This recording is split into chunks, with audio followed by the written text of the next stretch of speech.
To every imam. If the Sabbath was holy before Muhammad, is it not holy now? Before Muhammad was born, before the Quran was revealed, before any mosque stood, the Sabbath was already holy. Set apart not by Moses, not by Israel, and certainly not by human tradition. It was hallowed by God himself on the seventh day of creation. Genesis chapter 2:3 declares, God blessed the seventh day and sanctified it. This was not a Jewish invention.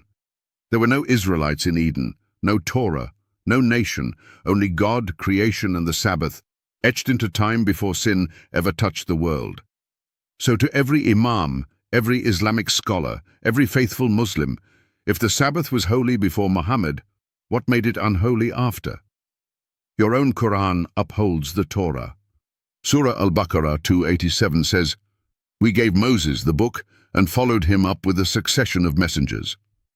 The Tawrat, the law, was given by Allah, confirmed by Isa, Jesus, and respected in early Islam. Yet somehow, the one commandment in the Torah that begins with remember is now the one the world tries hardest to forget. If Allah blessed the Sabbath at creation, who reversed that blessing? Surah An-Nahl 16:124 says, The Sabbath was appointed only for those who differed about it.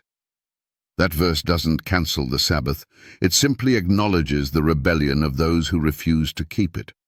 And the punishment for Sabbath breaking in Surah Al-Baqarah 265 was severe. Be you apes, despised. Clearly Allah considered the Sabbath serious. But today's imams dismiss it with ease, saying, We have Friday now. But where is the verse that says, God changed his holy day? Friday is a blessed day for gathering in Islam, but it is never called the day of rest, never declared the holy seventh day, never said to replace what was sanctified in Eden. The Sabbath was not just a Jewish ritual, it was a creation ordinance, a universal covenant, and a divine memorial of God's authority as creator. It appears before the fall in the Ten Commandments and again in prophecy. Isaiah 66:2-23 foresees a new heaven and new earth, where all flesh will worship before God on the Sabbath. All flesh, not just Jews, not just Christians, not just Seventh-day Adventists, all. If that is God's future will, why would his present will be any different? Let's speak plainly. If Muhammad truly upheld the scriptures that came before, as the Quran repeatedly claims, then the Sabbath should be honored, not erased. Yet many imams teach their followers to discard the very law God etched in stone. They speak of Tawheed, the oneness of God, but ignore the one commandment that acknowledges him as creator of all.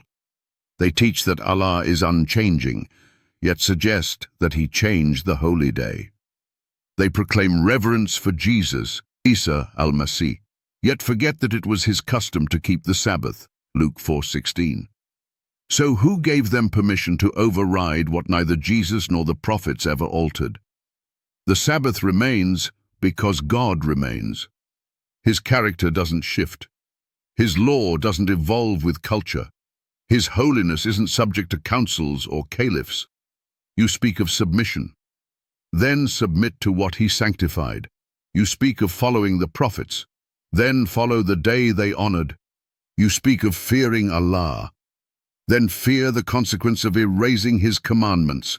If the Sabbath was holy before Muhammad, and it will be holy after this world ends, then it is still holy now. Not because a religion says so, but because God said so. To every imam, every leader, every soul that seeks truth, the seventh day was sanctified by God, not by man, and no earthly authority, prophet, priest, or preacher has the right to undo what God declared eternal.